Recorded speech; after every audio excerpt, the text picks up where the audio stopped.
Hey, Void. Okay, moving on to day 8. So, wait a second. Is that right?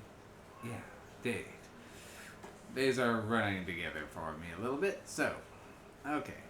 So, day 8 of the 31 Days of Horror. This one, another movie that I've been putting off rewatching for, well, some time. And that is Dead Silence. So,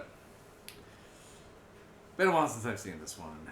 Now, this is the unrated version of Dead Silence, which, usually when they put out an unrated version, they have the rated one that you just choose which version you want to watch. Not the case here. This one is only unrated.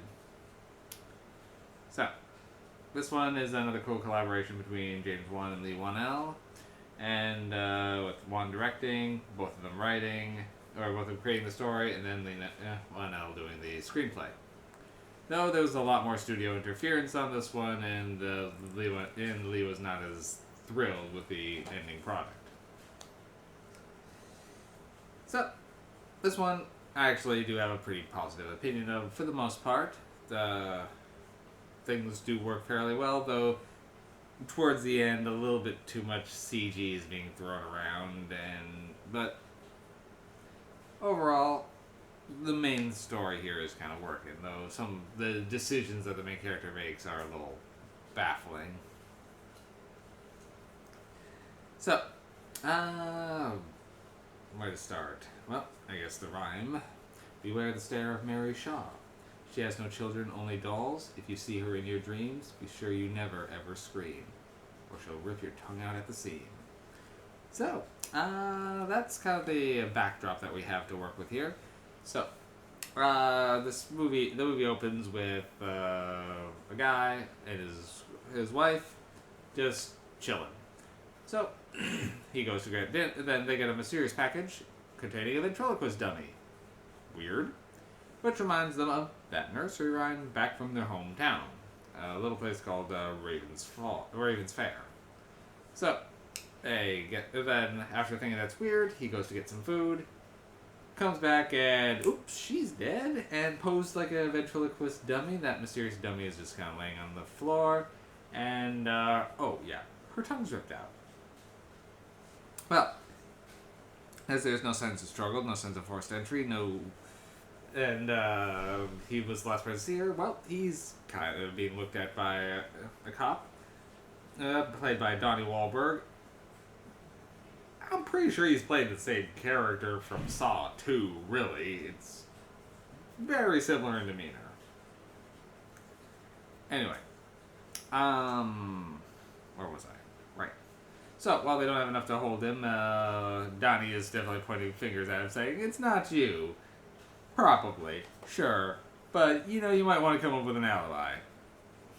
Well, he goes back to his hometown to get her buried there, and meet with his father to get the whole thing sorted out, which, well, he realized the whole town was a little bit weird about the whole Mary Shaw thing, as that was kind of a local legend. Apparently she was a ventriloquist from a long time ago, who well, after being mocked at one of her performances, the child who mocked her went missing, and shortly thereafter, she herself, Alpha, was murdered. Well, her will had her being buried with her children, which were her dolls, so all 100 of them had a little separate grave, as well as also being made up to look like a doll herself.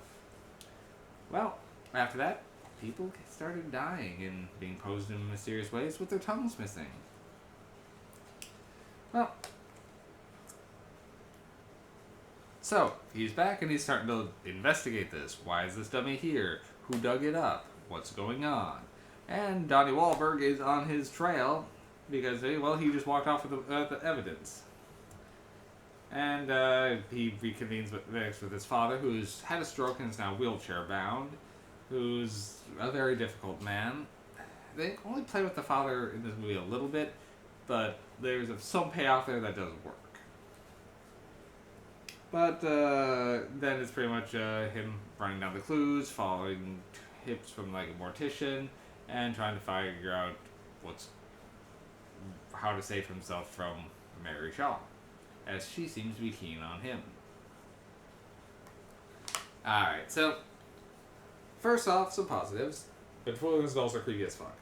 And the way they move and stare in this, they are being very creepy. So, good there. But it's clear that they're not like haunted themselves, that it's Mary is the one puppeteering them and moving them. She's usually seen just kind of hiding just out of sight behind them, which is a cool effect. Mary Shaw herself, very creepy looking, particularly with the way her jaw works. Less effective is her weird multiple CG tongue thing that's coming out, which is made up of all the tongues she has stolen. Creepy in concept, but the CG thing is not working. And later on, when they're doing direct battle with her, as she's kind of jumping from doll to doll, that looks really kind of cheesy. But for the most part, Mary Shaw herself and the whole you're safe as long as you don't scream, working very well. So, also the twists involving the father, won't say more than that, effective. Did like that.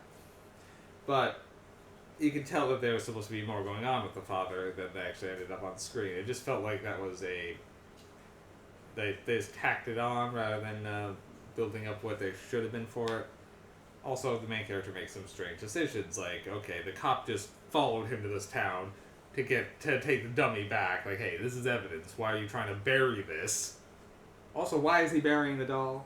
Yeah, okay, I get he's hopped up on the nursery rhyme, but at that point, he's still not sure whether there's a ghost or not. So I was like, this mysterious package arrived just before your wife died. Okay, cool. So, why are you taking the doll, which should be evidence that the cop does, as much as the cop is being a dick, is right that they should have this doll. Why he takes it and buries it? Well, the cop follows him, sees him bury it, takes it. Okay, why did you bury the doll? I'm gonna figure out what you're trying to hide from me, because now it looks like he's hiding things. Well, so the very next day he breaks into the cop's to the motel room to take the doll back. It's like, why? Why are you taking the doll again? Why do you need the doll? You really don't. And now you further antagonize the cop, who is still chasing you down. I will say when the ghost starts really maneuvering and Donnie Wahlberg does... I'm just calling him that because really he's just being a Donnie Wahlberg character. Does step up and start willing to fight the ghost now that what's in front of him. But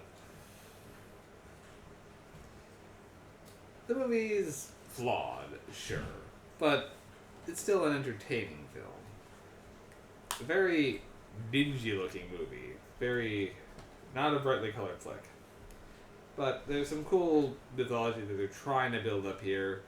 Some of it's working, some of it isn't. I will say I'm pretty sure the unrated version is just lingering on a few tongueless mouths for a little bit longer. But Dead Silence, it's worth seeing at least once. For me, it's a 5 MacGuffins. It's right up there in the middle. My memory of it was actually a bit stronger than it actually ended up being, but it was still definitely watchable. So, worth checking out. Also, what is with Lee Von Ellen the name? Billy for a puppet? I mean, there's Billy from the Saw series. Okay. But this one, the main ventriloquist dummy that keeps popping up here, is also named Billy. Also, the Billy Saw doll up here is up in one scene too. Anyway, so... Dead Silence is worth seeing once. Maybe every once in a while.